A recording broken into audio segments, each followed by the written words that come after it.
Hi, my name's Lindsay and I'm the Cognitive Health Coach. And today I'd like to talk to you about the ketogenic diet and more specifically, why do we use the ketogenic diet for brain health? So some of you might have heard of the keto diet already, and for others, it might be really very new to you. If you have heard of it, you probably think of it as a weight loss diet.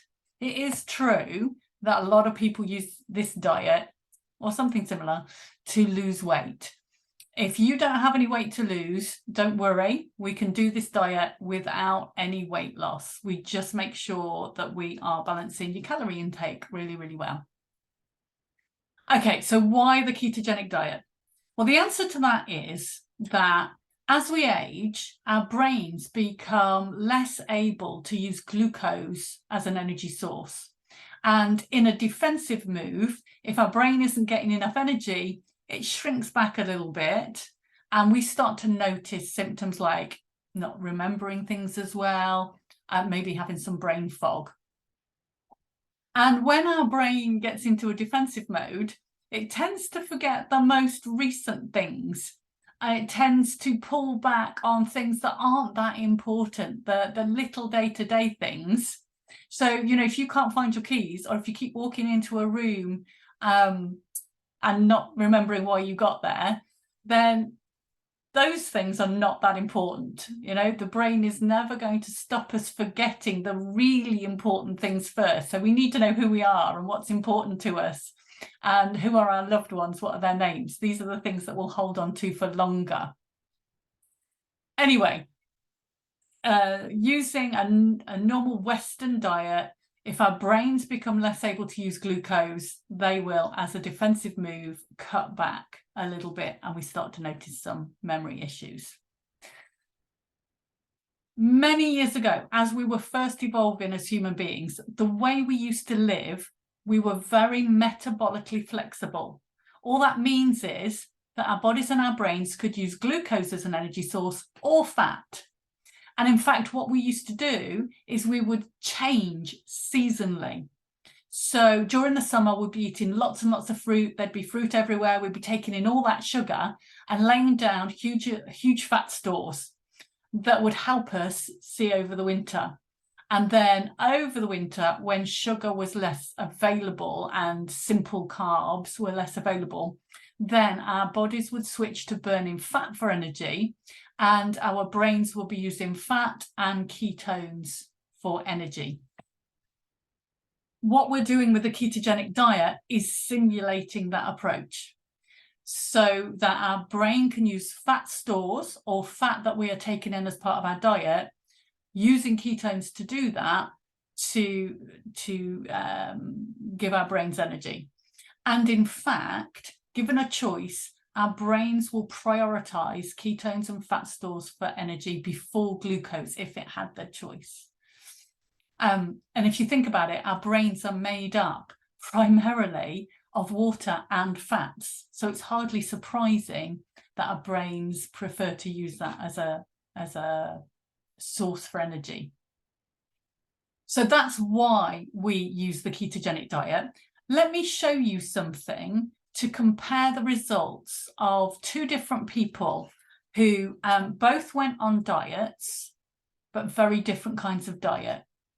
So on the top left there, it says cognitive improvement scores, case study 1. So this is a guy in his mid-40s, and you can see in March this year, his cognitive scores were not great. Overall, around about the 40 mark. So that's all of those scores added together. But the three separate scores that you see there, memory, being able to remember things, you'll probably be most familiar with that. Executive function is being able to follow rules, being able to think strategically, being able to manage your own emotions. And processing speed is how fast you can process information, how quickly you can learn, how quickly you can pick up new information. So as you can see from this guy's scores, his memory was causing him some problems. Executive function and processing speed, not too bad at all. these scores are all compared to people of the same age and gender. And so 50 is average. Clearly, his memory was well below average. And even the overall of all of those three scores was a little bit below average. Purely by doing a ketogenic diet and 5 or 6 brain training games a day, this guy managed to improve his scores over that 6-month period to October, where he's scoring in the 70s for everything. I mean, the biggest improvement comes from on his memory scores, but overall, everything has improved. Now, I'd like you to compare that to the scores of our control case. This lady came to me with a little brain fog, but not so interested in doing the ketogenic diet. And actually, she was very much more interested in weight loss and some other health impacts. But I got her to do the cognitive test as well, just as a control group, to show what improvements could be made with any other kind of healthy diet. So this lady has taken on a new diet, a much healthier diet. She's changed the timings of what she eats. She's changed her portion sizes. She's also been dealing with some other things as well, around her confidence, around relationships, and around stress management, all of which are also really good for your brain. But look at the change, actually. Overall, she has improved a little bit. Her memory's not moved at all. Her memory obviously was pretty good anyway. Her executive functions actually reduced a little bit. So remember, I said this was our ability to follow rules and to think strategically and to manage our emotions. Processing speed has increased here. So she has done quite well in terms of being able to learn things quite a little bit more quickly. But as you can see, a lot of those scores are around about the averages for her age and gender.